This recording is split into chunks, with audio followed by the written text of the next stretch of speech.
É isso. Sei lá o que é. Melhor não me meter a usar, não.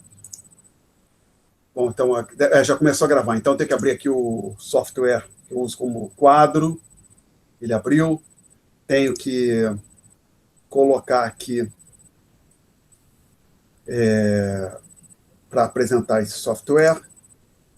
Uma window, apresentar uma janela, o sketchbook. Deve estar começando a aparecer para os senhores aí nesse momento. Então, vamos lá. Por exemplo, você está falando de Ronde Y, de Ronde R, a gente fez no final da aula passada, né? Isso. É asterisco, inclusive. Aí deu o resultado final, o menos calinha. Você lembra qual foi a expressão que eu cheguei no final da aula? Não, asterisco não, o normal. Então é uma página antes. É a 7, eu olhei aqui. É a 7. É a equação 13, na verdade, página 7, tá? Isso.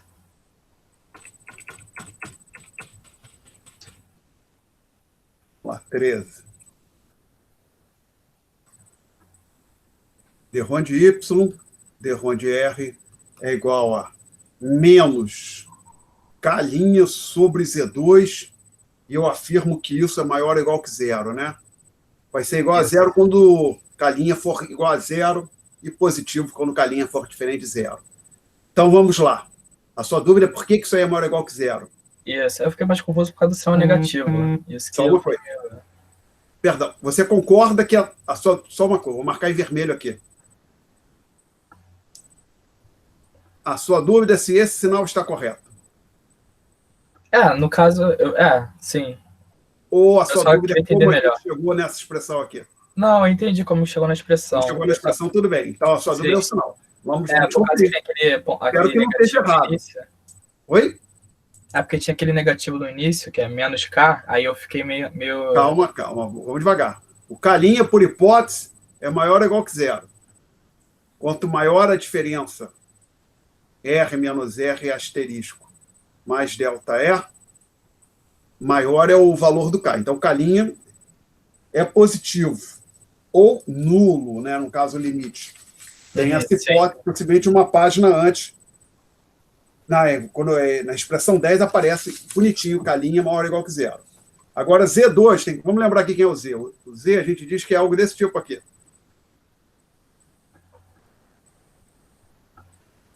Ele cresce com essa variável, cresce com essa e decresce com Y.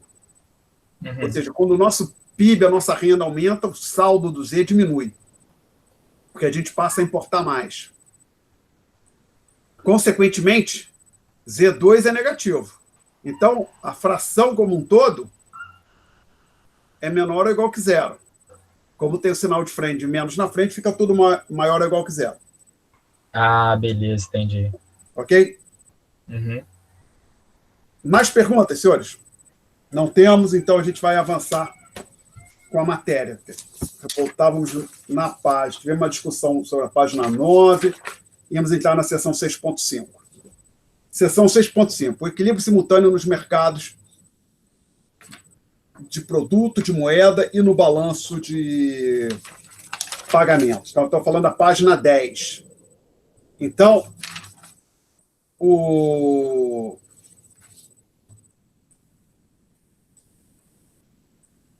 eu digo o seguinte, dado um vetor, P chapéu, G chapéu, todas aquelas variáveis, todas com um chapéuzinho, o vetor. E quem são essas variáveis? Dado um vetor, são as variáveis exógenas ao modelo, tá? Preço é definido fora do modelo, gasto do governo, o T grande, assim vai. O vetor Y chapéu, R chapéu, corresponderá ao ponto de equilíbrio do modelo ISLM-BP, se somente se as igualdades 5, 8 e 12 foram simultaneamente satisfeitas. E, para não haver erro, eu vou conferir, mas sei de cor, menos que eu tenha errado na numeração. A equação 5 é a equação da curva IS, sim. A 8 da LM. E 12 é a equação da curva BP. Então, a gente está dizendo o seguinte, o vetor Y chapéu, R chapéu, corresponde ao ponto de equilíbrio do modelo ISLM-BP, o modelo Monier-Fleming, quando as igualdades 5, 8 e 12 forem satisfeitas de forma simultânea. E aí eu ilustro isso com os gráficos 3A, 3B e 3C, que, como os senhores têm aí no PDF, eu não vejo necessidade de colocar no quadro. Então, o gráfico 3A, que é o primeiro à esquerda, você tem IS e LM. IS decrescente, LM crescente, uma BP crescente, positivamente inclinada, e as três curvas se cortando no ponto A. E esse ponto A é o ponto cujas coordenadas são R chapéu, Y chapéu, R chapéu. Tem uma estrutura similar no gráfico 3B, a única diferença é que a BP, ao invés de ser positivamente inclinada, é vertical. E no gráfico 3C, o outro caso limite. Ao invés de ter uma BP positivamente inclinada, tem uma BP horizontal, e eu chamo a atenção embaixo do gráfico que o R chapéu, que é o valor de equilíbrio do R, o R doméstico de equilíbrio, tem que ser igual a R asterisco mais delta E. Perguntas? Não? Então vamos ver o que eu digo aqui. Aí eu faço um rápido comentário sobre o gráfico 3A.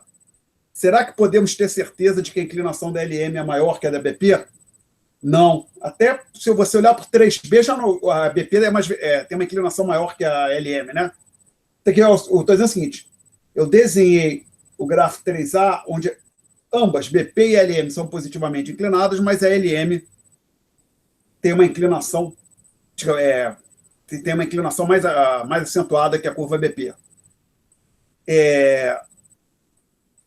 Certamente o gráfico 3A poderia ser desenhado de forma a apagar onde está escrito LM, apagar e escrever BP, onde está escrito BP, dizer que é LM. Seria essencialmente o mesmo gráfico para fim da discussão que nós temos aqui neste momento. Então, assim, será que podemos ter certeza que a inclinação da LM é maior da que a BP? Não, não pode garantir. Tá certo? Não tem como garantir isso. Perdão, em alguns casos particulares, dá para você saber qual das duas curvas é mais inclinada. Por exemplo, quando a BP é horizontal, ela tem uma inclinação menor que a LM, que é o gráfico 3C. E o gráfico 3B é o caso que você tem certeza que a BP é mais inclinada que a LM.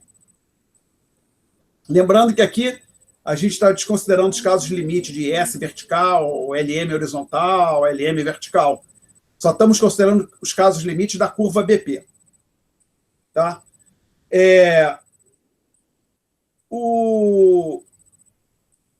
Não dá para ter certeza. Aí alguém, não, mas eu queria ver matematicamente.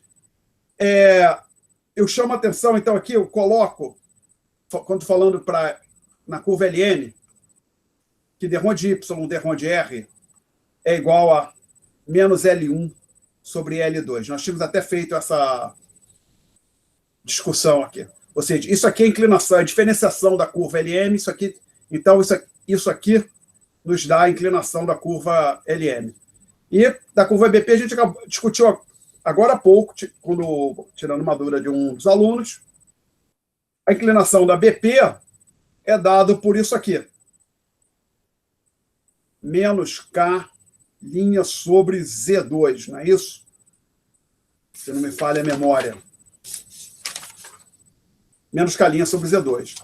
Então vamos lá, meus caros. Não tem nada, você olhando, inclinação da LM depende das derivadas parciais da função L, que é a função demanda por moeda. Inclinação da BP depende da derivada da função K e da derivada parcial do Z com respeito ao Y. Não tem nada, não tem nenhuma hipótese no modelo que eu diga que uma é mais ou menos inclinada que ou seja, que uma derivada é maior que a outra. Não existe. Então não dá para saber, exceto nos casos limites, que são os casos dos gráficos 3A e 3B. 3B e 3C, perdão, os casos limites. Tá? Então, quando eu digo compare as duas igualdades, é que você olha essas duas igualdades que estão aí no quadro, não dá para dizer que uma é maior, um valor é maior que o outro ou menor. Não tem como. Aí, depois desse asterisco, eu faço ali com travessão, digo, obviamente, Y chapéu, R chapéu, depende daquele vetor, P chapéu, G chapéu. O que eu estou dizendo? Como a gente já discutiu, se você, por exemplo, mudar o valor o R asterisco mudar, isso desloca a curva BP. E aí o ponto de equilíbrio vai mudar. Você mexe com G, isso mexe com a curva S. E aí, como os senhores já viram em outros cursos, o ponto de equilíbrio no espaço do modelo ISLM, aqui no caso ISLM-BP, vai mudar. Tá? Então, a conclusão aqui, que a gente tem que levar daqui para frente, é que o ponto de equilíbrio, ou seja, o ponto onde todas as curvas se cortam, depende desse vetor de variáveis exógenas, que são determinadas fora do modelo. Aí eu digo que nós chegamos o mais longe que poderíamos chegar sem introduzir hipóteses adicionais sobre o regime cambial e a inclinação da curva BP. O que eu estou dizendo? A gente fez a apresentação do modelo ISLM-BP, modelo ISLM, modelo Fleming, sem dizer que o câmbio estava fixo, sem dizer se havia perfeita mobilidade ou havia ou não perfeita mobilidade de capital. E aí a gente foi o mais longe que a gente podia. Para falar mais daqui para frente, a gente tem que colocar hipóteses adicionais sobre mobilidade de capital e taxa de câmbio, regime cambial. Nós vamos fazer isso já. Até o título do seção 6.6 é isso: câmbio fixo e curva BP horizontal, ou seja, câmbio fixo com perfeita mobilidade de capital. Mas antes de fazer isso, eu peço para os senhores olharem para o gráfico 3A. Por exemplo, a gente aprendeu bem antes de vir para o FRJ uma coisa desse tipo assim.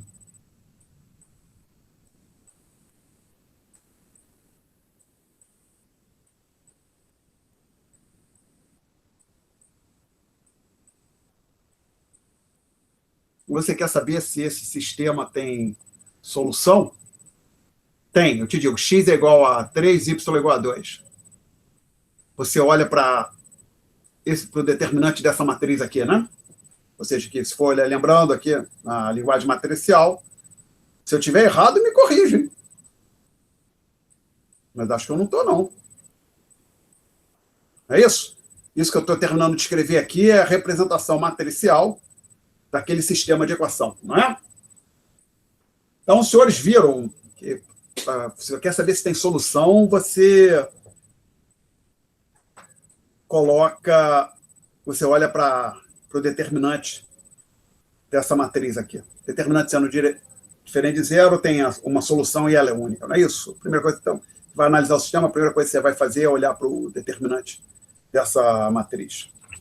Bom, mas assim, uma das coisas primeiras coisas que a gente aprende quando começa a lidar isso, antes mesmo de estudar álgebra linear, imagino que a álgebra linear, as pessoas, vocês veem que agora, hoje em dia, o pessoal vê antes, acho que o grosso do alunado ainda vê álgebra linear antes de entrar na universidade, não é? Ou ainda agora tem que esperar chegar à universidade. Ou seja, a pessoa vê vetor e matriz antigamente chamava assim, no ensino médio, não é? Não sei se, agora eu não me lembro se via no que eu chamava de ginásio. Sim ou não? Senhores, tem algum aluno aí? Cadê os meus alunos? Eu vi um Anderson, pelo menos um falou, eu vi mais fundo na faculdade. Mas, Anderson, você chegou a ver álgebra linear, ou seja, matriz e vetor, antes da universidade? Acho que sim, né? Eu não vi. A Luísa, eu vi no ensino médio, sim. Eu só vi matriz, professor. Mas, basicamente, ainda vi, aí vai depender de onde a pessoa está estudando, qual foi o colégio, isso aqui, fato. Mas, então, assim, antes mesmo de ver álgebra linear, a gente já aprende uma coisa: contar quantas equações e quantas variáveis tem, não é? Então, mas se você tem 3 equações e 2 variáveis, você vai ter problema. Por exemplo, suponha eu escrevesse aqui, ó. Ops, não. Que eu tinha colocado 5, né? Não, vou colocar mais uma equação aqui, ó. A solução é 3 e 2, né? Sim, 3x igual a 3y igual a 2. Vou colocar só mais uma equaçãozinha. Vou colocar aqui 2x mais y, aí 6 mais 2, 8 igual a 10. Pô, aí tem um problema, isso aí não tem solução. Por quê? Porque observa que se você resolver aquilo que está em azul, você conclui que x igual a 3, y igual a 2. Então para resolver o que está em azul, você precisa de x igual a 3, y igual a 2. Aí você joga 3 e o 2 aqui na equação em vermelho, você vai ter 6 mais 2 igual a 8. Não tem como ser igual a 10, né? Então não tem solução. Com 3 equações três equações, 2 variáveis, você tem um problema. Então, assim, uma das primeiras coisas que a gente está fazendo, mesmo que o sistema você esteja lidando com equações não lineares, você quer contar o número de equações e variáveis. O sistema linear, então, é essencial. Bom, então por que eu estou falando isso? Olha, esse modelo ISLM, BP, assim como o modelo ISLM, ele tem duas variáveis exógenas, o Y, não precisa do chapéu, o Y e o R, né? São as duas variáveis determinadas dentro do modelo. Pô, agora olha o gráfico 3A. Pela nossa discussão, tem três curvas, ou três retas, ou seja, tem três equações e duas variáveis. Tem um problema, tem um potencial problema aí, não é? Que mágica é essa, Alexandre? A mágica que vocês vão ver é o seguinte: de acordo com a hipótese que você faz sobre o regime cambial e o comportamento e a existência ou não de mobilidade de capital, uma das três curvas se torna redundante, no sentido que ela poderia ser eliminada da discussão. Mas ela sempre fica na representação gráfica. O que acontece é que uma das curvas se posiciona endogenamente. O que eu estou querendo dizer? Vamos considerar, já a gente vai ver, câmbio flutuante, câmbio fixo, com perfeita unidade de capital. Quando você tem câmbio fixo e perfeita unidade de capital, a curva BP e essa elas se posicionam no lugar. E aí, basicamente, você vai ter, então,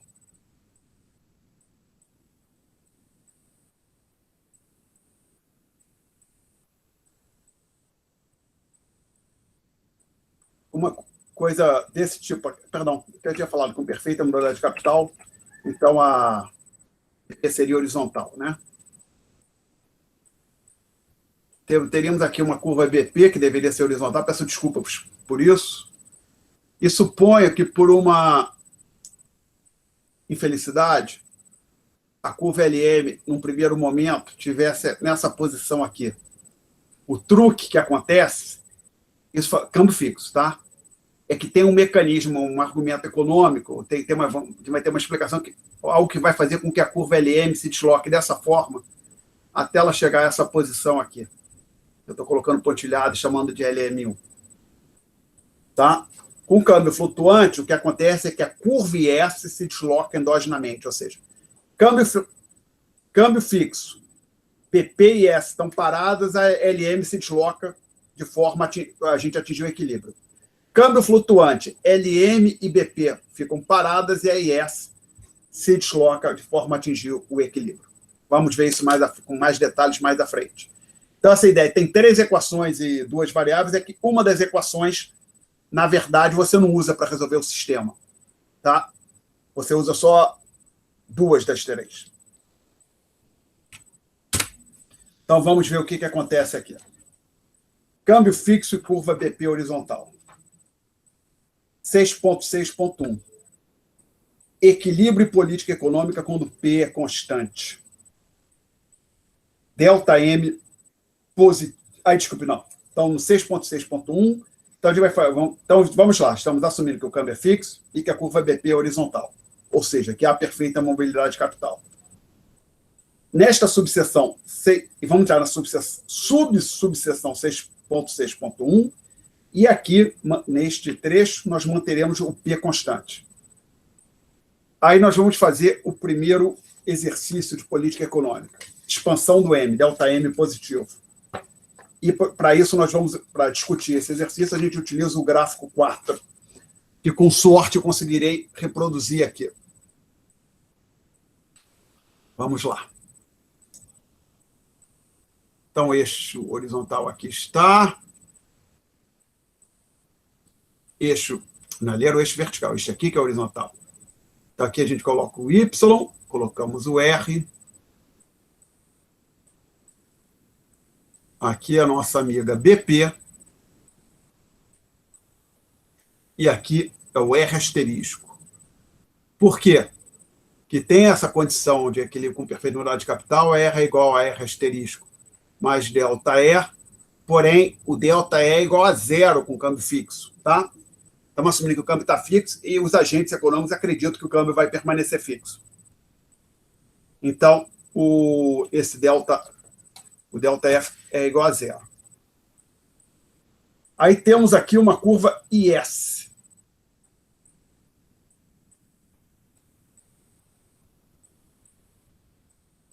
E passando bem aqui, temos uma curva LM. Eu chamo esse ponto aqui de A, e tem aqui o valor de equilíbrio do Y, que eu vou chamar de Y chapéu. Não coloquei nas notas de aula, se alguém quiser poderia enfatizar aqui. O R de equilíbrio é esse aqui. Perguntas até aqui, senhores? Bom, então vamos lá. A hipótese do exercício é que o nosso Banco Central efetua uma expansão monetária. Isso eu vou tentar fazer com... Vou botar em vermelho. Então, a nossa amiga LM se desloca desta maneira que aqui está. Para esta posição aqui, que eu vou chamar de LM-TIL. Aí vou seguir a discussão que é bastante comum nos livros textos. Por exemplo, Sachs e Larraín tem exatamente a discussão, sinceramente, exatamente assim. Se não é exatamente assim, é porque foi minha falha em eu produzir o argumento dos autores.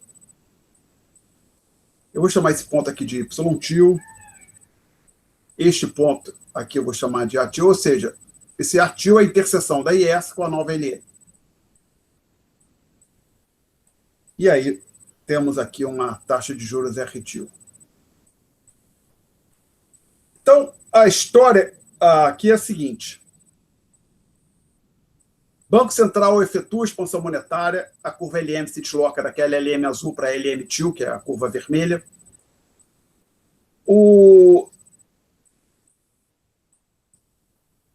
Se não houvesse, se tivesse uma economia fechada, o ponto A-TIL seria o ponto de equilíbrio. Porém, a gente está com uma economia aberta. Então, você pode interpretar aqui dizendo o seguinte: o Banco Central fez uma operação de open market, ele comprou títulos públicos, ou seja, colocou moeda na economia, comprou títulos no mercado aberto, injetou moeda na economia, isso puxou a taxa nominal de juros para baixo. Só que a gente, como vocês podem ver ali no gráfico, está acontecendo o seguinte. Lembra que estamos com câmbio fixo, né? Ora, com esse diferença, quando a taxa de juros doméstica cai abaixo do R asterisco, tem uma saída, começa a sair capital do país. Tem uma corrida, lembra? Estamos falando de perfil de capital. Tem uma corrida louca, os agentes querem se desfazer dos títulos do Tesouro brasileiro, falando da economia brasileira, se isso aqui fosse economia brasileira, ou seja, para comprar títulos do Tesouro americano. E nesse processo, basicamente, eles querem tirar dinheiro do recursos, querem tirar capital do país. Para tirar capital do país, eles precisam vender, se desfazer dos seus títulos da dívida pública doméstica, receber reais, levar esses reais, converter esses reais em câmbio no mercado, em dólar, no mercado de câmbio. Então, o que acontece? Essa queda na taxa de juros faz com que uma quantidade imensa de investidores queiram comprar, se desfazer da moeda doméstica e comprar dólar. Então, a conclusão é que o A-TIL não pode ser um ponto de equilíbrio. A-TIL não é um ponto de equilíbrio. Na verdade, qualquer ponto que você pegar aqui no espaço RY, esse gráfico aqui, pegar esse ponto aqui ou esse ponto aqui, você vai ter uma diferença entre R e R-TIL, vai ter alguma coisa pressionando a taxa de câmbio para cima ou para baixo. Pontos abaixo da PP, todo mundo quer comprar dólar e se desfazer da moeda doméstica. Ponto acima da PP é o movimento contrário. Todo mundo quer comprar a moeda doméstica, você quer se desfazer dos dólares e comprar a moeda doméstica. Bom, então, o que acontece agora? Essa tentativa dos agentes de se desfazer da moeda doméstica e comprar dólar cria uma pressão no mercado de câmbio para que a moeda doméstica se deprecie, para que ocorra isso que eu acabei de escrever aqui, estou sublinhando agora.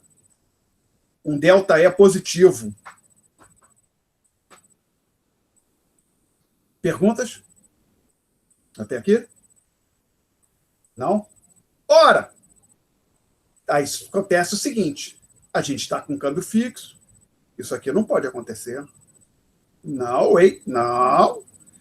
Então, na hora que isso aqui começa a acontecer, acontece essa pressão no mercado de câmbio no sentido de para desvalorizar a moeda doméstica, o próprio Banco Central é obrigado a intervir no mercado de câmbio vendendo dólar. Ele começa a entregar dólar para as pessoas para impedir que a moeda doméstica mude, ou a taxa de câmbio mude de patamar. Ou seja, o Banco Central começa a vender dólar, agora pergunta, como é que o Banco Central... Para deixar isso bem, você pode pensar que até que é feito com moeda física. Não é, né? Hoje são tudo bytes computador, registrado no sistema do Banco Central, do sistema dos bancos comerciais, mas poderia pensar que fosse feito com moeda física. O Banco Central começa a entregar dólares verdinhos para os agentes e começa a receber reais. O Banco Central está tirando moeda de circulação.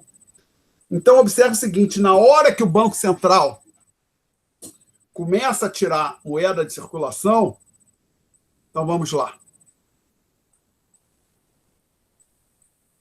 Esse movimento 1 aqui foi causado pela operação de mercado aberto. Agora, ou seja, quando o Banco Central comprou títulos e injetou moeda na economia. Como o Banco Central está começando a vender dólar, está entregando dólares para os agentes e retirando moeda doméstica de circulação, a curva LM começa a se deslocar para a esquerda. Por quê? Porque o Banco Central está contendo a oferta monetária no momento que ele vende dólares. Ele está entregando dólares para os agentes recebendo moeda doméstica.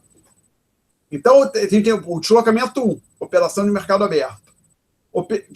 Deslocamento 2, operações de intervenções do Banco Central no mercado de câmbio para impedir a desvalorização da moeda doméstica. Então, a curva LM, esse processo da LM se deslocar para a esquerda, conforme a seta verde, o 2, marcado pelo número 2, continua até que a LM retorne para sua posição original. Tá? E aí o equilíbrio retorna para o ponto A. Alguém quer fazer alguma pergunta até aqui?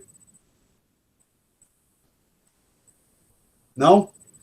Então a gente segue em frente. Então eu digo o seguinte, observe, desculpe, se você for olhar agora nas notas de aula, não sei se tinha alguém seguindo, tem uma discussão ali nas notas de aula, vamos ler aqui rapidamente, mas essencialmente é isso que eu falei. Estava falando. Ponto A, equilíbrio inicial. Banco Central compra títulos no mercado aberto, a LM se desloca para a direita. Em uma economia fechada, menos de ajuste de preço, a TIL corresponderia ao novo equilíbrio. Porém, R menor que R TIL menor que R asterisco, a TIL não pode ser um ponto de equilíbrio. Como R TIL menor que R asterisco, os agentes tentarão se desfazer dos seus títulos domésticos e desejarão comprar títulos estrangeiros. Isso causará uma pressão para desvalorizar a moeda nacional. O Banco Central será obrigado a vender reservas e retirar moeda de circulação. Esse processo continuará até que a curva LM volte para sua posição original e o equilíbrio seja restabelecido no ponto A. Aí eu digo, observe que a posição da curva LM é endógena. Tá? É aquilo que eu tinha falado um pouco antes de começar a discussão. A curva LM ela se ajusta de forma a colocar a economia em equilíbrio. Então, depois que eu digo que a posição da curva LM é endógena, eu digo o seguinte, de fato, poderíamos trabalhar apenas com as curvas IS e BP. Ou seja, você poderia trabalhar só com esse gráfico que eu vou fazer aqui. Vamos fazer um esboçozinho dele aqui.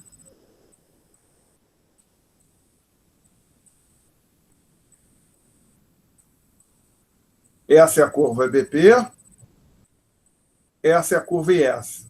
Você usa a curva BP para achar a taxa de juros de equilíbrio, que é o R asterisco, eu disse ali nas notas da aula, a curva BP define R, E dado esse R de equilíbrio, você simplesmente projeta isso aqui para baixo, você acharia o Y de equilíbrio, que eu estou chamando de Y chapéu.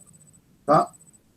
Então, o que acontece aqui é que esse mecanismo que nós discutimos no exercício que ainda estamos analisando, ele está no quadro gráfico, faz com que a curva LM passe exatamente no ponto, corte a BP e S exatamente no ponto A.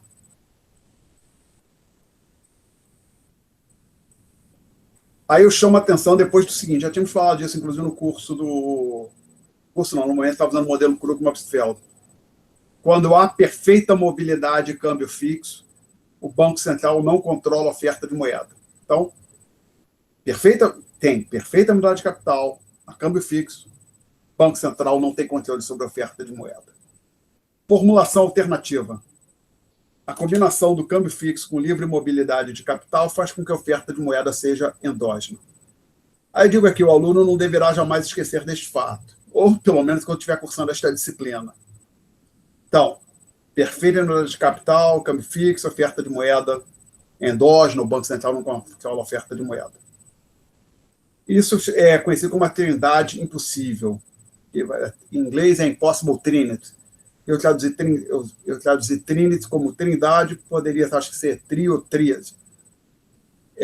Ou seja, trindade impossível. Em um dado instante no tempo, uma economia pode apresentar, no máximo, duas das seguintes três características: câmbio fixo, perfeita mobilidade de capital e política monetária independente.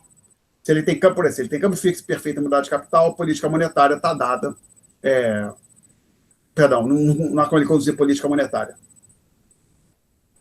Depois eu menciono ali que em inglês é conhecido como impossible trinity, também a palavra trilema. Tá? Perguntas? Não? Então vamos fazer o próximo exercício. O próximo exercício é uma expansão fiscal. Ou seja, estamos falando de um aumento dos gastos, um ΔG positivo, e /1, ΔT negativo. Alguma coisa que vai jogar com viés para a direita. E eu ilustro isso com o gráfico 5, que, com sorte, eu terei sucesso em desenhar corretamente aqui no quadro.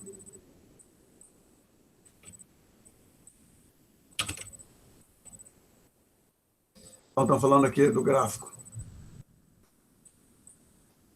5.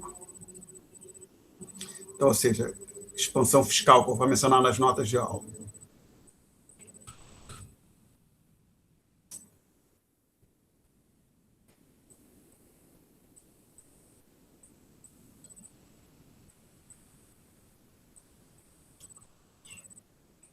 Y, R. Então, aqui uma curva. Estou desenhando aqui a nossa BP, uma curva horizontal. Aqui o R asterisco. E aí temos uma curva S, que eu vou chamar de S0. Uma curva LM, que eu chamarei de LM0.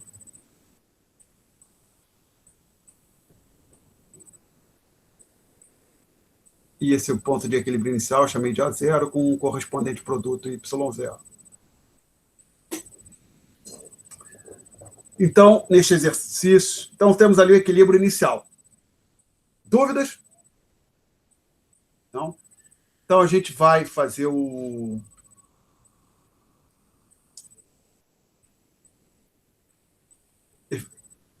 Perdão, vamos fazer o exercício. O exercício envolve uma expansão fiscal. Expansão fiscal, conforme a gente discutiu quando estava falando da curva S, uma expansão em G, da mesma forma que a economia é fechada, desloca a curva S para a direita. Expansão em G ou redução inteira. Então, a expansão fiscal faz com que a ES se desloque dessa forma aqui, conforme ilustrado no gráfico. Bom, aí o que vai acontecer agora? Aí a gente vai usar o raciocínio que a gente utilizou no exercício anterior. Vou marcar esse ponto aqui que eu vou chamar de ATIL.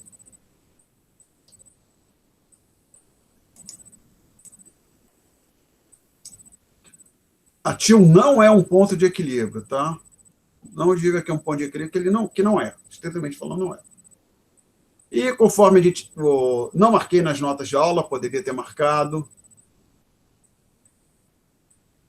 Chamar esse ponto aqui de RTIL.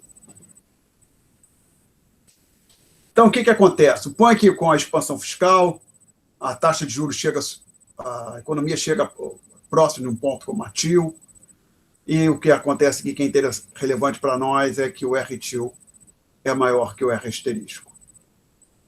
Ao contrário do exercício anterior. No exercício anterior, esse ponto como o R-TIL era menor que o R asterisco. Então, o R-TIL é maior que o R asterisco. O investimento, a taxa de juros do título do Tesouro Brasileiro está muito atrativa. Vem um mundo de capital para o Brasil.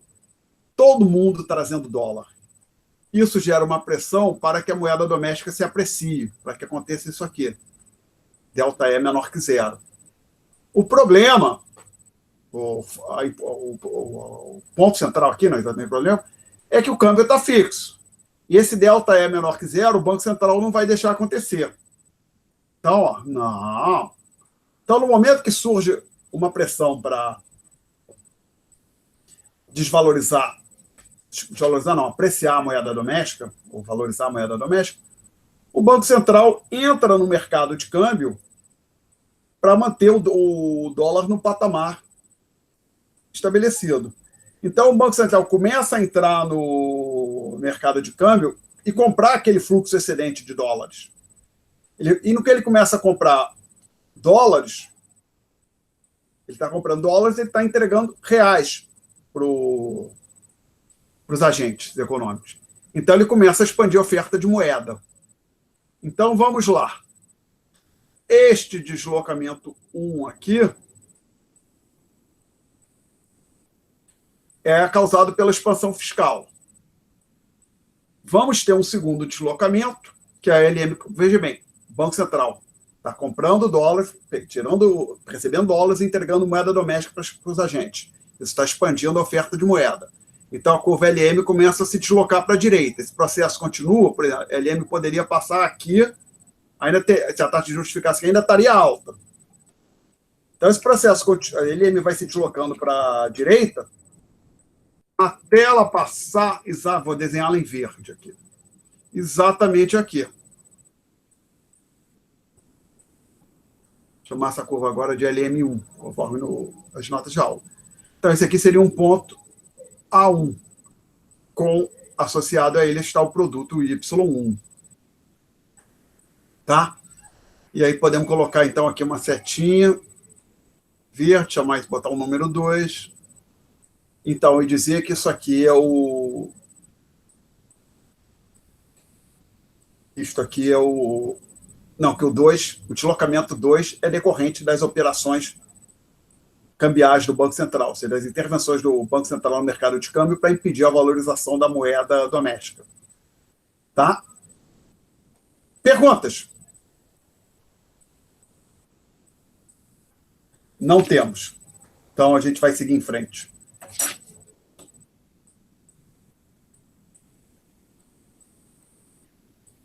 Não, e depois aqui no gráfico eu faço, depois digo, qual é a conclusão aqui, só para deixar isso claro. Delta R igual a zero, delta Y positivo, né? No exercício anterior, eu tinha falado, o R não muda e a taxa de juros também não muda. O produto não muda, né? No exercício anterior, delta R igual a zero, delta Y igual a zero. Aqui a taxa de juros não muda e o produto cresce.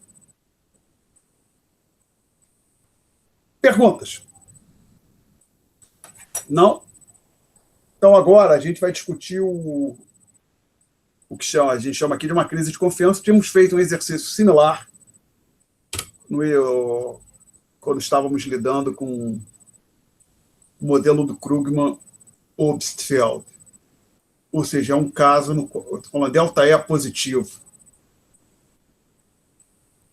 Então, isso vamos ilustrar com o gráfico 6. Então,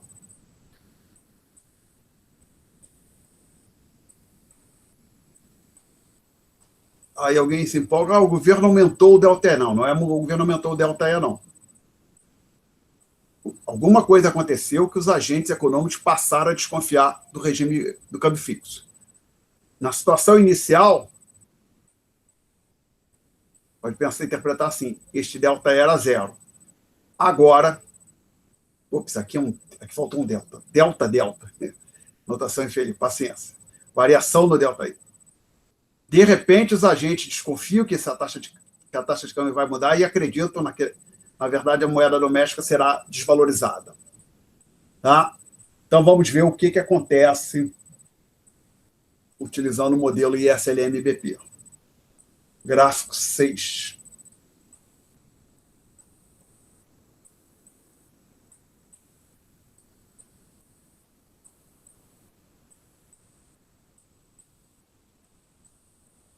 Y, R,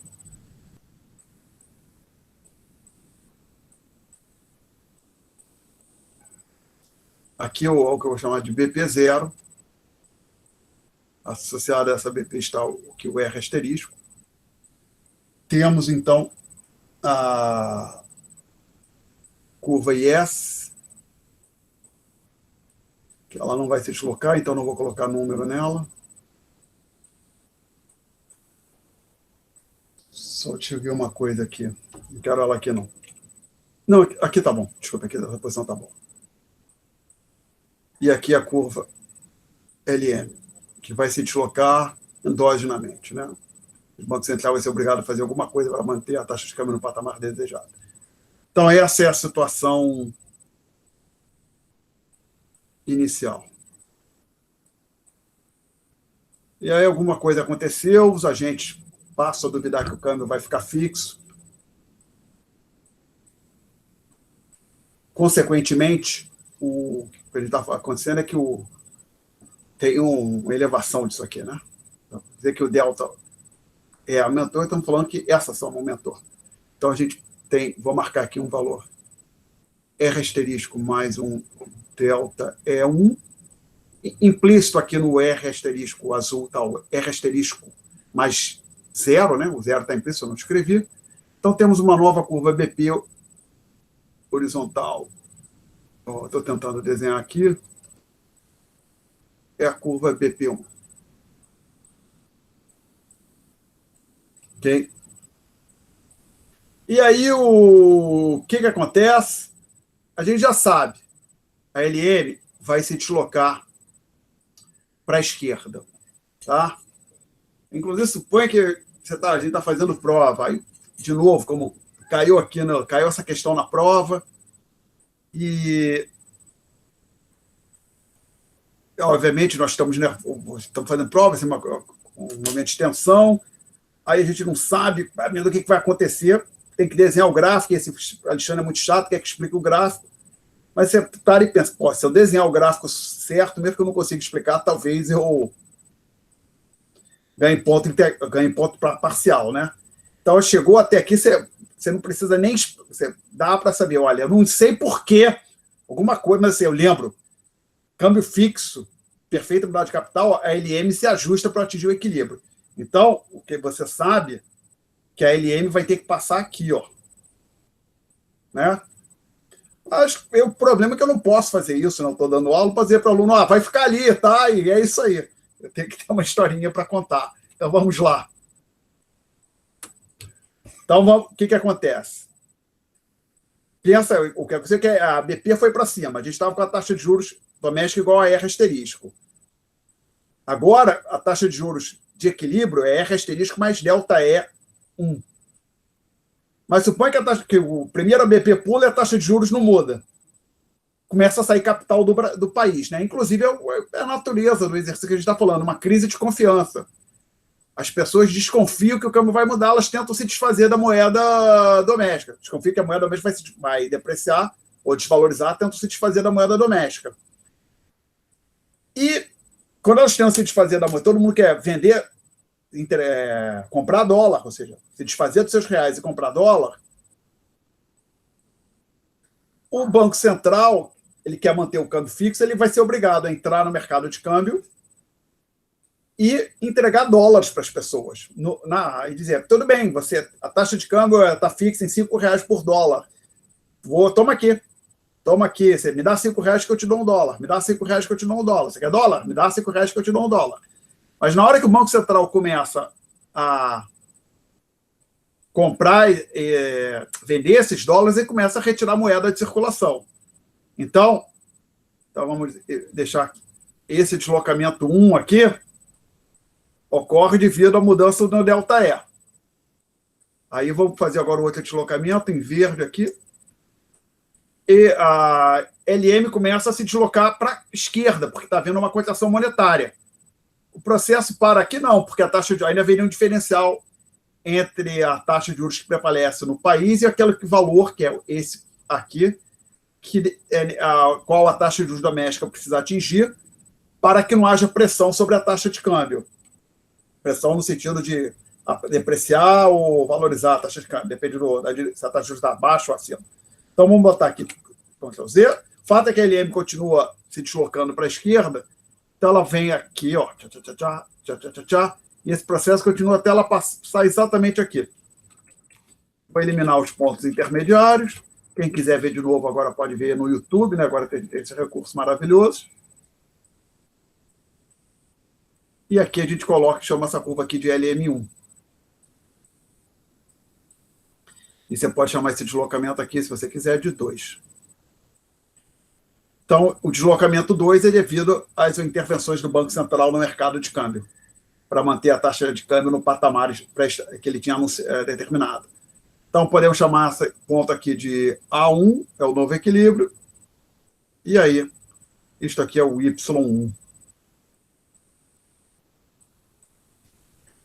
Então, só antes de eu falar mais uma coisa, conferir aqui, isso com o meu gráfico 6, que eu tenho nas notas de aula, acho que está tudo ali, não está faltando nada. Eu acho que é isso. Perguntas sobre esse exercício até aqui? Perguntas? Bom, ninguém tem dúvida? Então tá. Vamos em frente. O que eu digo depois? Eu tenho a chamada para exercício, tá? Então teria a bolotinha, ΔE maior que zero, crise, ΔE maior que zero, perdão, uma crise de confiança. Aí eu tenho a chamada para o gráfico 6, eu digo, conclusão, há uma elevação aqui, realmente, ocorre uma elevação na taxa de juros, ó, e uma queda no produto. Então a gente tem um ΔR positivo e uma queda no produto. E eu chamo a atenção, sabemos que o Banco Central perdeu reservas, pois, blá, blá, blá. Vou voltar para o azul aqui. O que é esse troço que eu escrevi agora? Eu disse que L de R asterisco. Acho que aqui está faltando espaço, eu vou apagar algumas coisas. Então, vou fazer lá em cima. Vou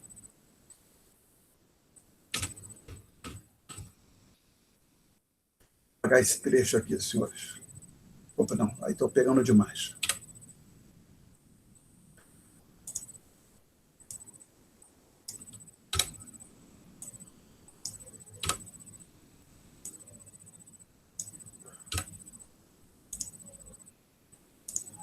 Ok, eu escrevi ali nas notas de aula o seguinte. Lembrando, equação da LM, vou botar a equação da LM no cantinho aqui embaixo. Opa, um objeto errado aqui. Esse aqui. A equação da LM é M sobre P. Lembrando que esse M, apesar de não estar escrito, podemos enfatizar aqui, é a oferta de moeda. Aí eu digo o seguinte. Observe que L de R asterisco Y0, não é isso? Sim. É maior que este sujeito aqui.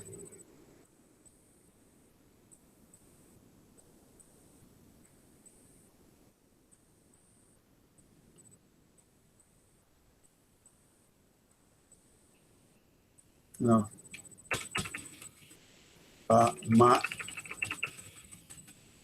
Está mais para a esquerda, tem mais espaço aqui.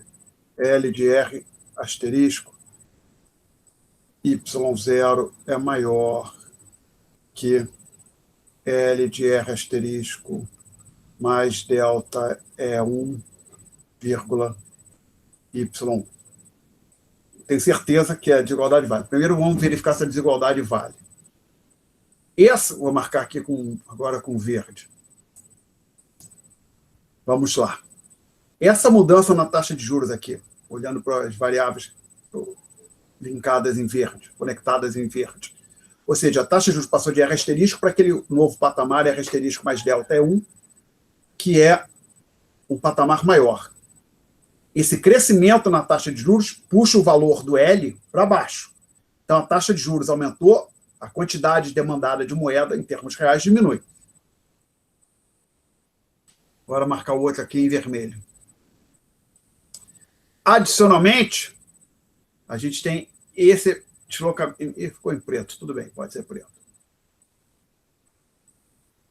O produto cai quando a gente sai de Y0 para Y1. A queda no Y também puxa o valor do R para baixo.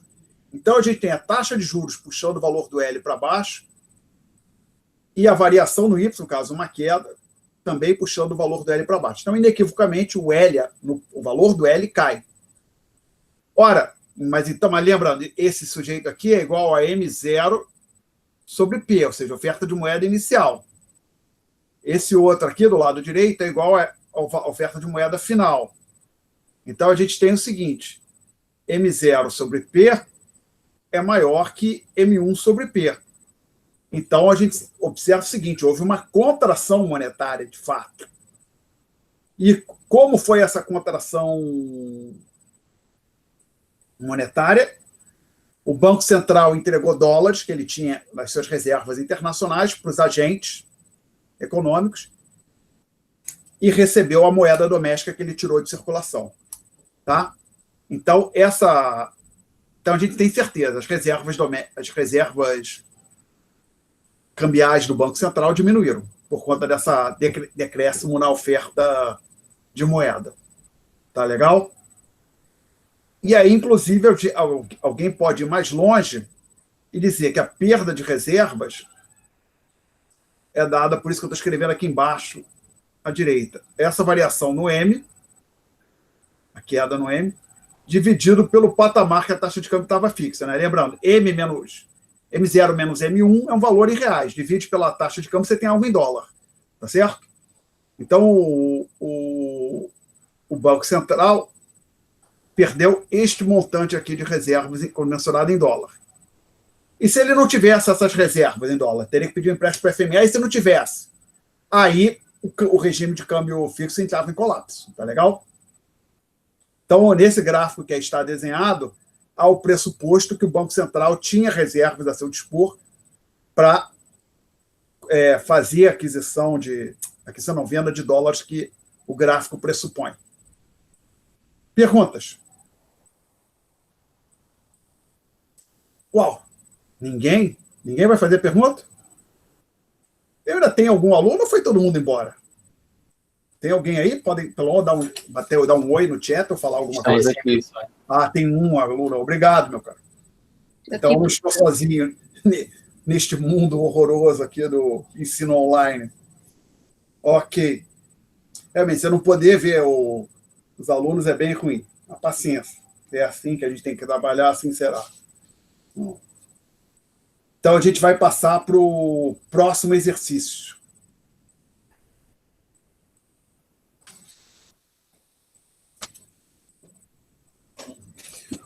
Temos ainda... Ele tem bastante tempo. Ótimo. Então, a gente apaga isso aqui. O exercício seguinte, é a última bolotinha da página 11, é desvalorização cambial não antecipada. Então, assim, é o câmbio fixo, mas um belo dia, de surpresa, ninguém esperava isso, o Banco Central vai lá e diz, olha, o câmbio estava fixo, era, digamos, R$4 por dólar, mas agora eu vou passar para 4,5, R$4,50, e está fixo de novo. E prometo não fazer isso de novo nunca mais. Eu prometo não fazer de novo até a próxima vez. Ah, mas está fixo. Aí supõe que o pressuposto aqui que a gente vai assumir que os agentes vão manter o delta E nesse patamar aqui. Eles vão olhar para o novo patamar de câmbio e acreditar que pelo menos por um mês, dois, um período razoável, o Banco Central vai conseguir manter o câmbio nesse novo patamar. Então, vamos ver o que acontece. Então, tem a chamadinha, eu digo ali, desvalorização cambial não antecipada, eu digo, hipótese, delta E igual a zero após a desvalorização. Vamos fazer o exercício com essa hipótese, depois a gente tira, pensa, o que aconteceria se isso não acontecesse? Aí a gente pensa. Aí, para ilustrar, a gente ilustra isso aí com o gráfico 7. E vamos lá.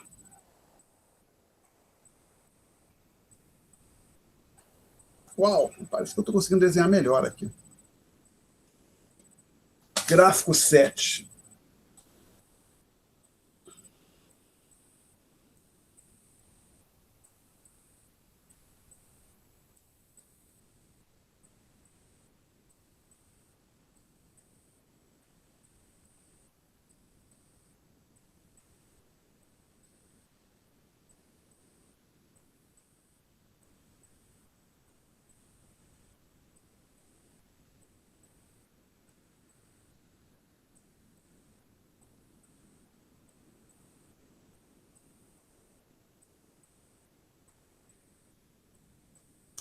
Então, estamos em equilíbrio ali no ponto inicial, no ponto A0, que é o ponto de equilíbrio inicial.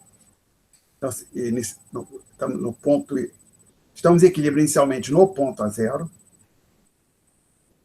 Aí, o Banco Central simplesmente realiza e faz isto aqui. O câmbio está feito uma rede de câmbio fixo e, de repente, forma não antecipada, ninguém esperava isso, ele plaft, faz um delta E positivo. O que acontece? Ah, BP, desloca, não, a gente já está assumindo que o delta E permanece no zero. A LM também não. Tem que lembrar o seguinte, quando a gente discutiu a equação da curva IS, quando o E aumenta, desculpa, perdão, não é bem o E, o Q.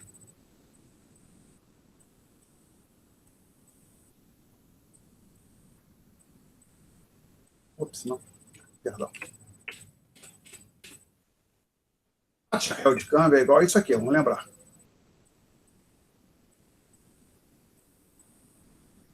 Estamos mantendo o P fixo. P asterisco vai ficar fixo também. Então, quando você aumenta o E, acontece uma variação no Q, positiva, cresce também, tá certo? E aí, pelo que a gente tinha discutido nesse tópico, tínhamos discutido antes, acontece um deslocamento para a direita na curva IS.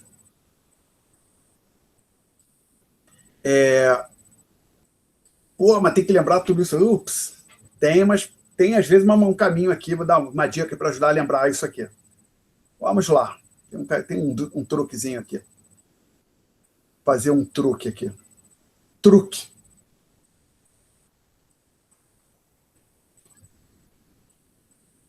Lembra que a equação da curva IS, a gente partia originalmente. Começava a discussão com essa equaçãozinha aqui, né? E os senhores sabem que, por exemplo, quando o G aumenta, o que acontece com a curva IS? Vai para a esquerda? Quando o G aumenta? Direita, né? Direita, né? É assim a economia fechada, e pela discussão que a gente teve aqui, ela ainda se desloca para a direita. Assim como em economia fechada, um aumento no G desloca a curva IS para a direita. Então, agora suponha que eu falasse, houve um aumento no Z. Olha agora aqui para essa expressão. Se um aumento no G joga IS para a direita, o que um aumento no Z deveria fazer? Jogar para a direita também, tá claro? Porque seria o mesmo efeito, matematicamente falando. Tá claro isso para todo mundo? Alguém duvida? Alguém quer perguntar? Ninguém protestou, então eu vou em frente. E aí o que você tem que lembrar é que o Z é dado por isso aqui.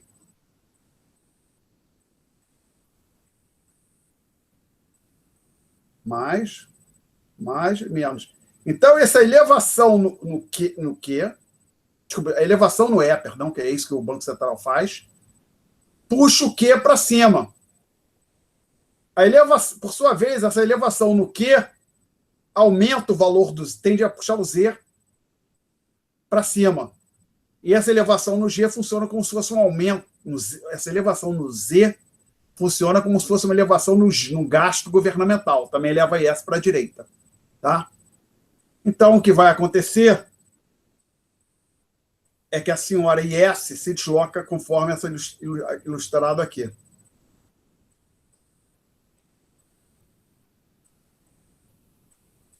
Para IS1. Tá?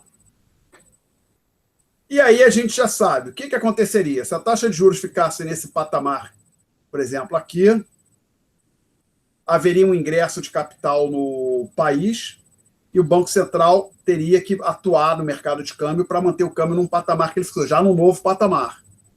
Ele teria que comprar dólares, tá?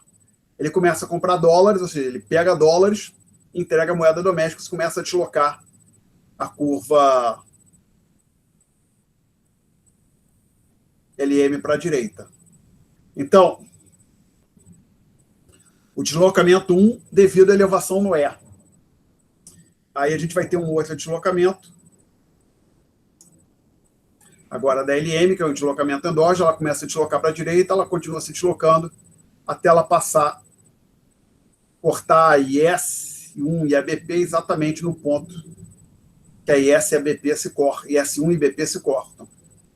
Então, esse deslocamento aqui que eu vou fazer com a setinha verde, dando o número 2, é decorrente das intervenções do Banco Central no mercado de câmbio para comprar dólares. Então, a gente tem uma elevação no Y e o R permanece no mesmo patamar. Alguém quer fazer alguma pergunta?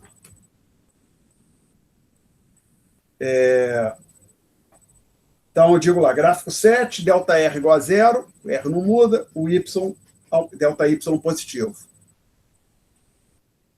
Sabemos que o Banco Central ganhou reservas, pois, basicamente, aquela discussão que a gente teve antes. Agora, o que acontece é um crescimento no valor do L, né? Do L de RY, porque o R ficou constante e o Y aumentou. Então, tem mais moeda na economia. E para que houvesse mais moeda na economia, os agentes entregaram dólares para o Banco Central para conseguir essa quantidade adicional de moeda. Bom. Professor? Oi. A BP não desloca, não? Não. Não, porque tem essa hipótese aqui. Tá? A BP não desloca por conta dessa hipótese. Já a gente... lembrando, peço que olhe para o gráfico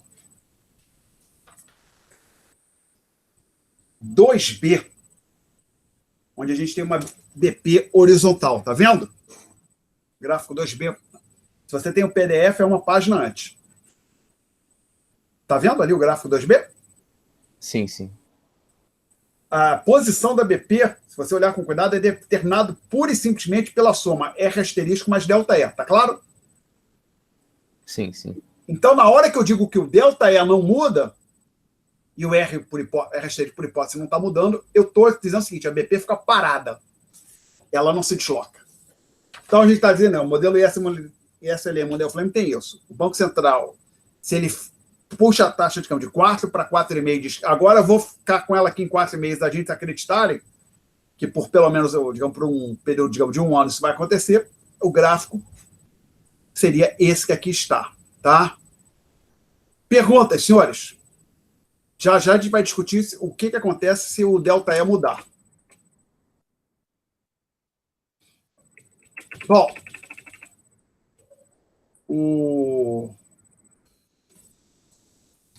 que é o que eu digo depois. Se você admitir que o...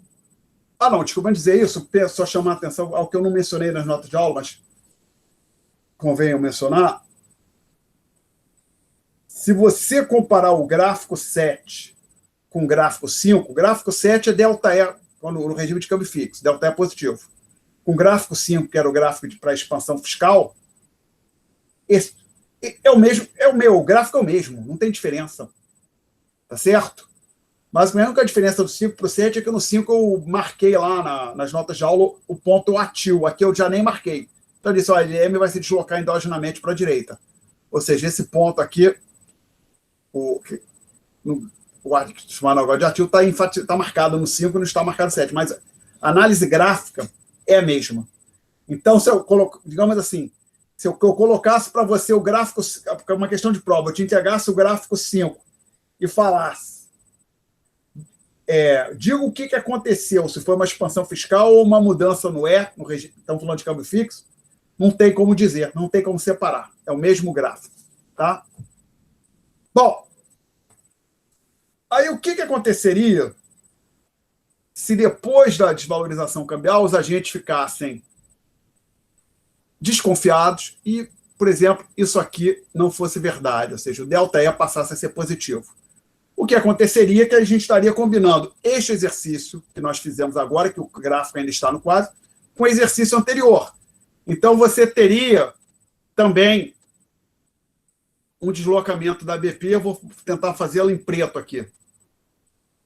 Teria a BP se deslocando para cima. Tá?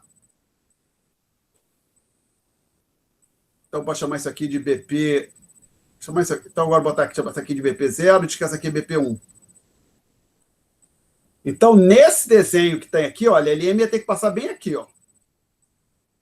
Tá? Que a LM corta a BP e essa exatamente onde ela se intercepta. Se ainda assim você teria o crescimento no produto. Porém, se a BP se deslocasse para agora tentar botar uma curva cinza lá em cima, passasse aqui a nova BP, ó, chamar de BP 1', pronto. Aí a nova LM teria que passar exatamente aqui, ó, na interseção da nova IS com a nova BP. Ops! O produto ainda cresceria, desculpe. Precisa de mais espaço. Então faz o seguinte agora. Para ter certeza que eu vou chegar onde eu quero, vamos pega aqui o Y0, peço desculpas pela confusão do exemplo, projeta ele aqui para cima, ó, com essa linha pontilhada. Supõe agora só que eu tenho que esticar a curva vermelha, tá? O gráfico não ficou... A curva, que é a curva IS1. Supõe agora que eu vou botar a IS1 vindo até aqui, ó. Aí supõe agora que a BP passasse... Que outras cores eu tenho aqui? Branca não serve. Eu usei cinza, azul, vermelho.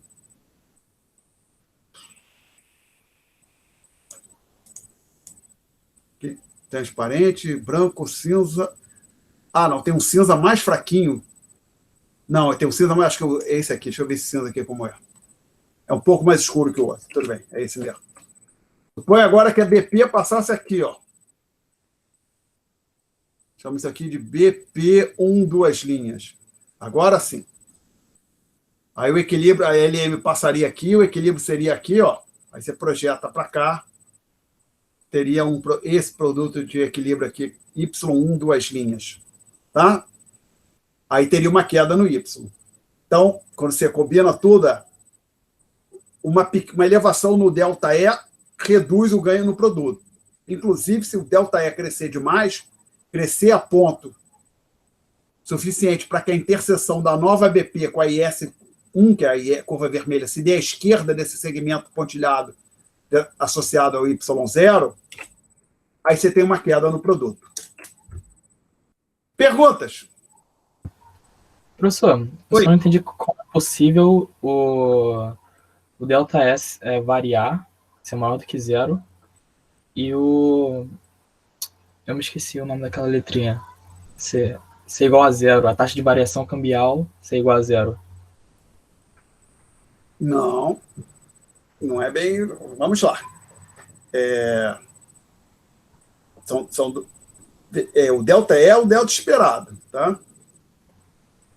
Mente a gente está dizendo, suponha que a gente esteja mensurando tudo em mesas. Então, seja o delta E, a desvalorização cambial esperada, taxa, né? No espaço de um mês. Então, lembrando, o que seria o delta E? Seria delta E é o E. Hoje é a data T. Hoje é T. Então, é isso aqui. Esse E subscrito ali para denotar esperado. Tá? Então, o que eu estou dizendo é o seguinte. O exercício começou. Olha, havia um regime de câmbio fixo e os agentes acreditavam no que o câmbio estava fixo, mas um dia, de surpresa, que até o exercício fala,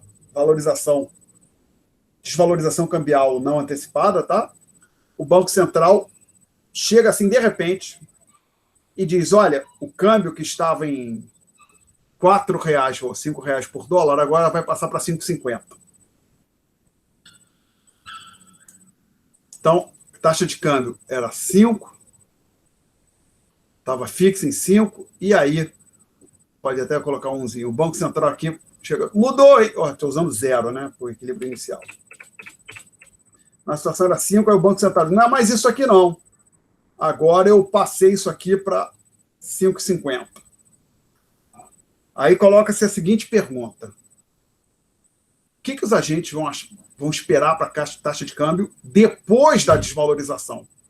A desvalorização já aconteceu. Aí, o que os agentes vão esperar? Se eles acreditarem que o Banco Central vai manter a taxa de câmbio nesse patamar 5,5, o delta E esperado é 0. Era 0 antes, porém os agentes erraram na previsão. Mas tudo bem, eles erraram na previsão e eles reavaliam e podem... Tudo bem. O Banco Central deu uma puxada, puxou o nosso tapete, a gente errou, mas o fato é que agora parece que vai ficar em 5,5.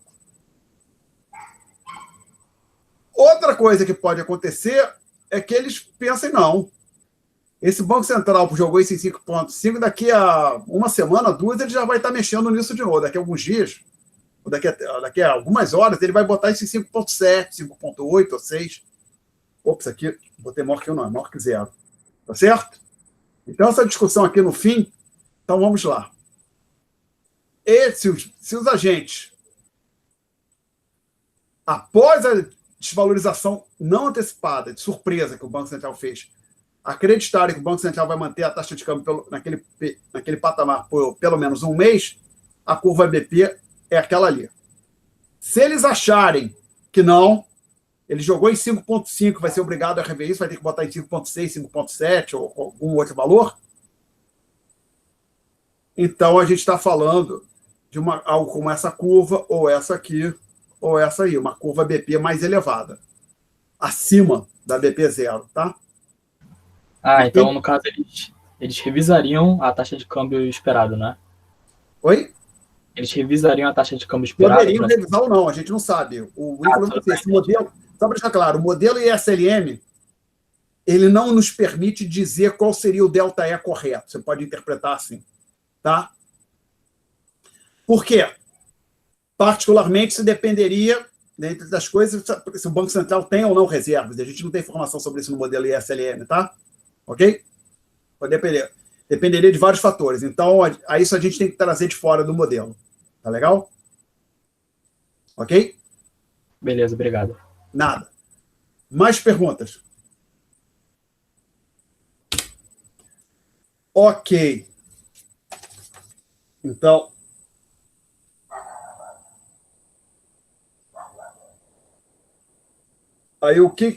no final da página 11, o que considerar se o delta F for positivo após a desvalorização? A curva BP se desloca para cima, o impacto sobre ele depende do quão forte for esse deslocamento.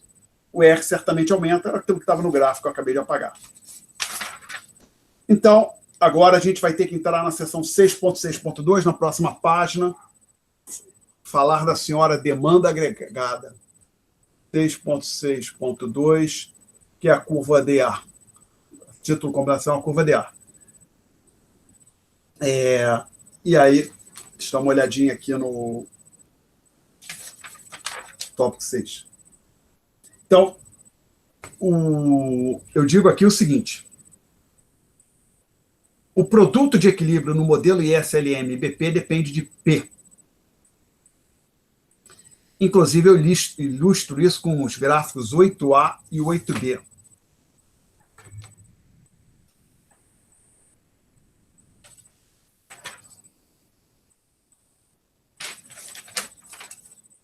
Onde estão os meus gráficos 8A e B? Estão aqui. Ficaram para baixo, estão aqui. Ficaram à esquerda. Mas eu não vou desenhar esse gráfico agora, não. Mas o ponto é que, vamos lembrar, o P aparece na equação da curva LM, tá certo? Além disso, ele aparece na equação da curva BP, mas aqui é irrelevante. Por quê? Lembrando, peço que os senhores voltem. Por quê? Eu estou dizendo, lembrando que tem essa variável aqui, o Q, que é igual a isso aqui. Então, se tudo mais constante você mexe no P, você mexe com o Q. E o Q, ele tem um impacto sobre a curva IS, conforme o exercício que a gente acabou de fazer. Porém, na formulação geral, o Q também aparece na equação, impacta a posição da curva BP. Não impacta nenhum caso particular, que é o que a gente está usando da curva BP horizontal.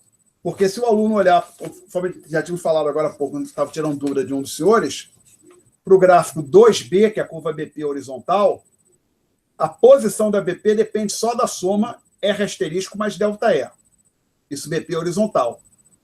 Nos outros casos, que é o gráfico 1A e o B, BP positivamente inclinada e BP vertical, uma mudança no Q desloca a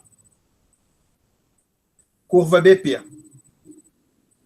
Mas tudo bem. O que interessa aqui para a gente é que, apesar do Q de queijo, nesse caso particular de BP horizontal, não afetar a posição da curva BP, ele afeta da curva IS. Então, quando você mexer com P, você vai mexer com a curva LM.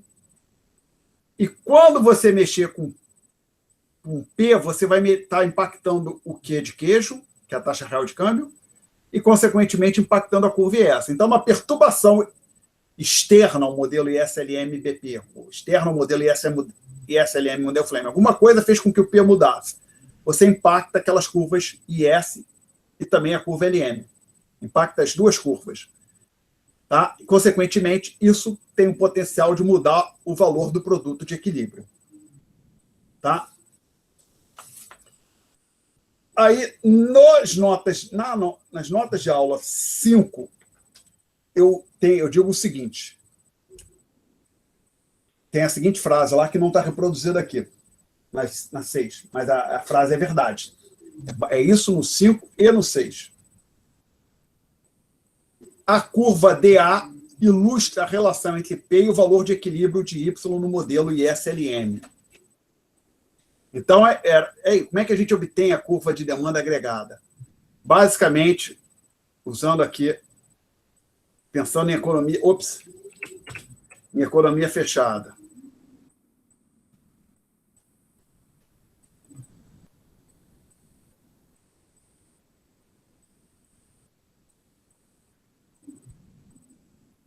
Não.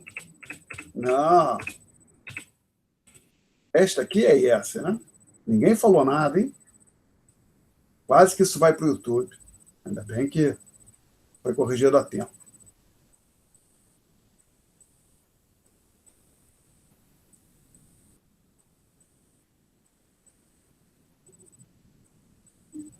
Então, o ponto A é o ponto de equilíbrio, e conforme a gente estava discutindo, se você mexia com o P, no caso aqui da curva ISLM para economia fechada, você mexe com a curva LM, isso muda o valor de Y de equilíbrio. Então, a curva de demanda agregada, ela descreve a relação que existe entre o P e o Y chapéu. Onde eu estou usando o Y chapéu para deixar claro, esse Y chapéu é o Y de equilíbrio no espaço RY, ou seja, no modelo ISLM. Aqui é a mesma coisa. A curva de demanda agregada, ela dá a relação de equilíbrio entre o Y, ou seja, o Y de equilíbrio no espaço RY. Você acha um Y de equilíbrio? Vou olhar lá para escrever ISLMBP. Você acha um Y de equilíbrio nesse espaço aqui? E esse Y de equilíbrio depende do P. A curva de demanda agregada, então, ela descreve a relação entre P e o Y de equilíbrio que você obtém no espaço Y R. Então, vamos ilustrar isso com um gráfico 8A e 8B. Vamos lá, ver se eu consigo fazer. Agora, aqui tem algo importante. Agora vai começar a ficar mais difícil. Tomara que eu tenha algum sucesso nisso. Importante, atenção, se o aluno que pegar a nota de aula olhar com cuidado, ele vai ver que eu usei régua, que as retas estão bem retinhas aqui. Eu usei régua e esquadro para desenhar esses gráficos. Fiz tudo à mão. Tá? E eu tive o cuidado de colocar o eixo, olhando para o gráfico 8A e 8B, o eixo R do gráfico superior perfeitamente alinhado com o eixo P do gráfico inferior. Tem um motivo para isso, e esse desenho, caindo em prova, tem que ser feito desta forma. Não pode ser diferente. Então, vou deixar claro. Eu estou colocando aqui o R e o Y. Eu vou colocar o espaço PY aqui embaixo. Você não pode fazer isso aqui. Ah, eu quero fazer assim. Não. Assim, não pode. Ah, mas tem uma razão para isso, já vai ficar claro. Mas não, é péssimo. No mínimo, é antididático. Por quê? O ponto vai ser simples. Deixa eu fazer o desenho que eu quero. Tentar ver se, tomara que eu tenha sucesso nisso. Observe o seguinte, senhores, eu vou fazer aqui embaixo. Então, idealmente, eu estaria aqui com uma régua. Ó. Deve estar, por exemplo, senhores, a marcação do meu cursor. Teria... Ops, não, só que tem que vir aqui o... Voltar para a caneta. Meu cursor passando aqui, ó. Então, eu estaria fazendo aqui. Ops. Não, não ficou bom. Estou torto, não quero tão torto assim. Perdão, doutor, não quero torto, não quero que fique torto. Y, P. Agora, por que o R, o eixo vertical do R, o eixo vertical do P tem que ficar perfeitamente alinhado? Evidentemente, no dia da prova, o aluno vai fazer isso com régua. Por uma razão simples. Quando eu marcar um valor aqui, 10, eu vou projetar aqui para baixo, por exemplo, e qual vai ser o valor aqui? Vai ser 10 também, né? Ou seja, o mesmo Y, que é o valor para o Y, que é o Y0, eu marco no eixo superior, eu projeto para baixo, acho esse valor no eixo inferior, e também se eu marcar, por exemplo, 7 aqui, quando eu botar para cima, eu sei que aqui eu tenho 7 também, tá? Então, por isso que esses gráficos têm que ficar, primeiro, o espaço PY desenhado embaixo do espaço RY. Todo livro-texto decente, eu nunca vi um livro-texto que pegasse o ISLM ou ISLM-BP e botasse numa página RY na outra página do PY. Não, eles colocam junto, assim, um embaixo do outro.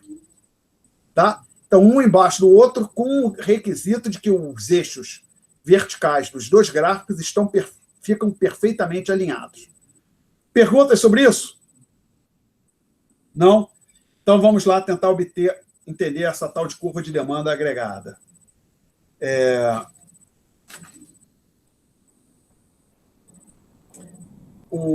Eu marco aqui, inicialmente, um certo valor P0 nesse eixo aqui. Não, tem um valor P0, um patamar de preço, que eu vou chamar de P0. O nível de preço estava num patamar P0. Aí, associado a esse nível de preços, nós tínhamos aqui, teremos aqui uma curva EBP, Essa não vai se deslocar.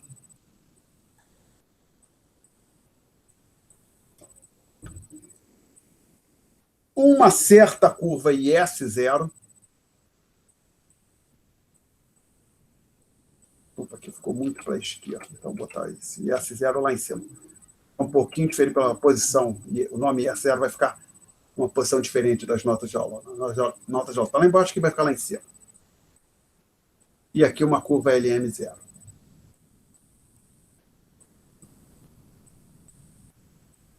E aí eu vou chamar esse ponto aqui de A0. Aí eu vou chamar esse ponto aqui de Y0. Então, e aí trago esse projeto, esse senhor Y0 aqui para baixo.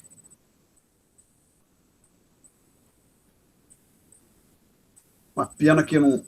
Olha, até dá para usar R, mas dá, eu acho que ela aumenta a pressão, mas tem acho que ela tentar alguma imprecisão no desenho e alocar tempo para desenhar correto, até porque vocês têm isso perfeitamente desenhado nas notas de aula. Então, esse ponto aqui, com as coordenadas, no espaço inferior, com as coordenadas P0 e Y0, o que a gente tem ali, então? Então, vou tentar deixar claro. O que é a ideia geral do desenho, do jeito que está feito até agora?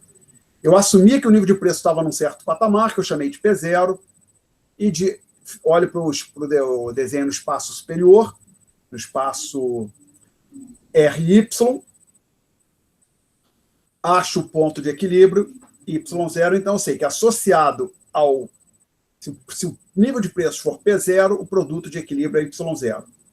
Então, como a curva de demanda agregada ela relaciona preço com produto de equilíbrio no espaço RY, aqui no espaço RY, esse ponto Y0P0, que está marcado aqui com esse pontinho azul, faz parte da curva de demanda agregada.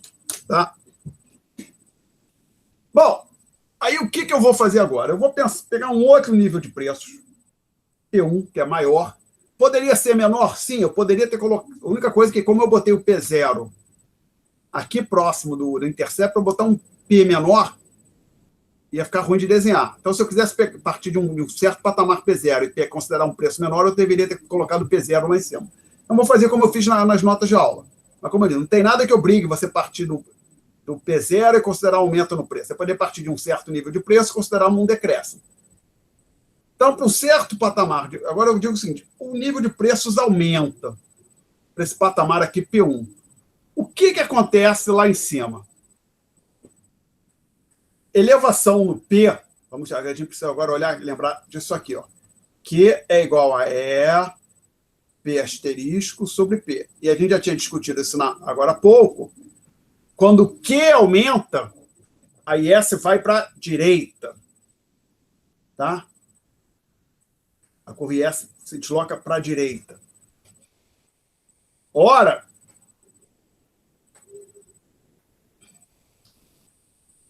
perdão, eu falei quando P aumenta ou quando Q aumenta? Esquece que eu falei que não sei se está certo ou não. Vamos lá. Quando o Q de queijo aumenta, a taxa real de câmbio, que é o Qzinho, aumenta, a curva IS se desloca para a direita. Consequentemente, quando o Q, a taxa real de câmbio, Q de queijo diminui, a curva IS vai para a esquerda. Agora, observe que quando P aumenta, o Q cai.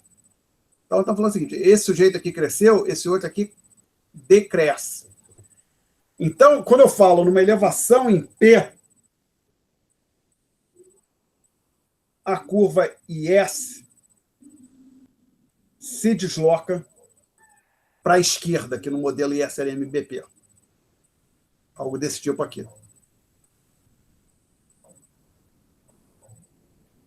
IS. Acabou? Não, não acabou. Mas tem mais. Pela nossa discussão, se vocês tiveram nas outras disciplinas, essa elevação em P faz também com que a LM se desloque para a esquerda também. Elevação em P, como a gente... Lembrando que na equação da curva LM, a gente tem isso aqui, L de R, Y, elevação em M e S para a direita. Logo, elevação em P afeta a fração no sentido oposto a uma elevação em M. Elevação em P puxa a LM para a esquerda. Então, essa elevação no P está puxando a LM para a esquerda. O que é comum acontecer é vir gente empolgada. Essa pessoa empolgada diz que a deslocação, o deslocamento em P bota a LM exatamente ali onde eu marquei em vermelho para a gente atingir um novo equilíbrio. Tem um erro. A LM vai terminar nessa posição vermelha, mas não é tão simples assim, não. Então, vamos lá. Elevação do P, puxou a taxa real de câmbio Q de queijo para baixo, isso desloca a IS para a esquerda, de IS0 para IS1. A gente também sabe que a elevação no P puxa a LM para a esquerda. Aí o empolgado vai dizer, passa exatamente ali onde você marcou em vermelho, Alexandre. Não. Ela até pode passar ali onde eu marquei em vermelho, mas seria uma imensa coincidência. Não tem nada que garanta que a LM passe exatamente ali. Inclusive, quando eu fiz o gráfico, eu tive cuidado de fazer isso separado. O que eu estou querendo dizer? Ops.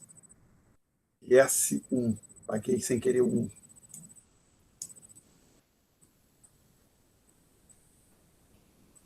Eu fiz um desenho intermediário, vou botar aqui em vermelho, de uma curva intermediária que eu chamei de LM-TIL. Suponham que o deslocamento em P coloque a LM nessa posição LM-TIL aqui, tá? O que eu estou dizendo? Você falar que a mudança no P bota a LM exatamente aqui, por quê? Ou seja, uma mudança no P bota IS na posição IS1 e coloca a LM exatamente onde eu quero, entre aspas, para eu achar o equilíbrio, não tem por que ser assim. Então, vamos supor que não seja. Que eu uso, é o que vai acontecer, provavelmente. A chance de, estritamente falando, a probabilidade de ser passar exatamente no segmento vermelho pequenininho, curto que está ali, é zero. Ora, meus caros, suponha que... Vamos tornar um exercício difícil, que é o que provavelmente acontece. A LM se desloca de LM0 para LM-TIL. Aí o que a gente tem? A gente olha aqui para esse ponto ATIL, que a gente já discutiu, com pontos como esse. A taxa de juros está muito baixa, né? Começa a ter muita ideia para sair capital do país e para a moeda doméstica se depreciar. Aí estamos em câmbio fixo. O Banco Central vai no mercado, ele vende dólar e compra moeda doméstica. Ou seja, retira a moeda doméstica de circulação. Entrega dólar para as pessoas e recebe reais. Quando ele começa a fazer essas operações, a LM começa a se deslocar para a esquerda. Aí essas operações do Banco Central fazem com que a LM se desloque adicionalmente para a esquerda até passar exatamente nesse lugar que a gente quer, entre aspas, né? Para a gente atingir o novo equilíbrio. Tá certo? Aí agora sim, eu vou chamar esse ponto aqui de A1, chamar esse aqui de Y1, e aí eu marco aqui. Desculpe, permita-me deixar o Y1 em azul ainda. Pode ficar em verde também. Então, o que eu tenho? Projeto Y1 aqui para baixo. Y1. Aí, lembrando que o Y1 é o preço de equilíbrio associado ao P1. Então, esse pontinho verde que eu estou marcando aqui, o ponto Y1, P1, também faz parte da curva de demanda agregada. O relevante aqui para nós é que a elevação no preço gerou uma queda no produto de equilíbrio, de Y0 para Y1. Ou seja, o preço passou de P0 para P1, cresceu, o produto de equilíbrio no espaço RY caiu. Consequentemente, a curva de demanda agregada relaciona o P e o Y de forma decrescente, ou seja, ela é uma curva decrescente. Basicamente, tem que passar por esses dois pontos. Por simplicidade, eu vou fazê-la como uma linha reta, conforme estou tentando fazer aqui agora, só que estou com dificuldade. Minha coordenação motora não é tão boa assim. Então, nas notas de aula, ficou uma linha reta. Aqui está ficando alguma outra coisa, mas o fato é que é decrescente. Então, eu vou chamar esse ponto aqui de B1, tá? Esse ponto aqui chamando de B0. Tá? Então, o que é relevante aqui? A curva de demanda agregada é decrescente. Aí alguém pode fazer uma pergunta, Alexandre, mas você botou a LM ali, e se a LM tivesse ficado onde eu estarei desenhando agora na cor cinza, se a LM tivesse passado aqui, ó, aí o que seria o ativo seria aqui, ó. Aí você teria a taxa de juros doméstica muito alta. Capital aberto entrando no Brasil, o Banco Central comprando esse ingresso excedente de dólares. Quando ele compra o ingresso excedente de dólares, ele entrega reais para os investidores. Isso desloca a LM para a direita, né? Tá certo? Então você também teria um deslocamento endógeno da LM. Na situação vermelho, o deslocamento endógeno é de vermelho para verde, para a esquerda. Se a LM, devido à mudança no preço, caísse nessa curva, na posição cinza aqui, o deslocamento endógeno seria para a direita.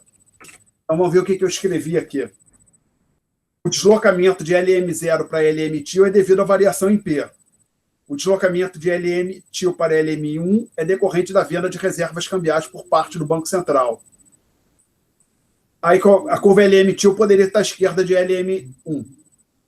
Essas duas curvas poderiam ser iguais, ou seja, a LM-TIL pode ser igual a LM1, que era aquilo que eu tinha falado que não iria acontecer, mas seria uma grande coincidência. Então, o que é relevante aqui para a gente é que a curva DA, está escrito ali, dito tudo isso, Y é igual a H, uma função que depende de preço, de G, de T e outras variáveis. Tem listadas ali que eu não vou escrever tudo aqui. Isso é a expressão 14 das notas de aula. E eu coloco assim, H1 menor que zero, ou seja, lembrando, H1 é derrom de Y, derrom de P.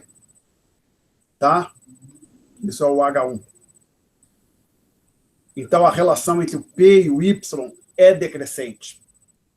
E eu chamo a atenção que nessa lista de variáveis que aparece aqui nesse vetor aqui, eu não coloquei nem o alfa, que o alfa é irrelevante para... Então, mudou o alfa, o que acontece? Nada, porque o alfa aparece na equação da BP, que lembra, era o renda líquida enviado exterior menos o KC, e aqui para BP horizontal, o alfa não impacta a BP. E o M é uma variável endógena. O Banco Central não controla o M. Então, também eu não listei ele como um argumento da curva de demanda agregada. Tá? Então, isso é o que a gente... Perdão, nós estamos parando por hoje, então, aqui. Alguém quer tirar dúvidas? Eu estou à disposição. São 8h10. Dúvidas? Ninguém vai... Não temos dúvidas, então, na aula que vem, senhores, nós vamos retomar do ponto 6.6.3, tá? E vamos estar fazendo alguns exercícios de política macroeconômica, vendo o que acontece com a curva de demanda agregada. Agradeço a atenção dos senhores e a gente se vê nesse espaço virtual na quinta-feira, senhores. Tchau, boa noite. Boa noite. Obrigado, boa noite.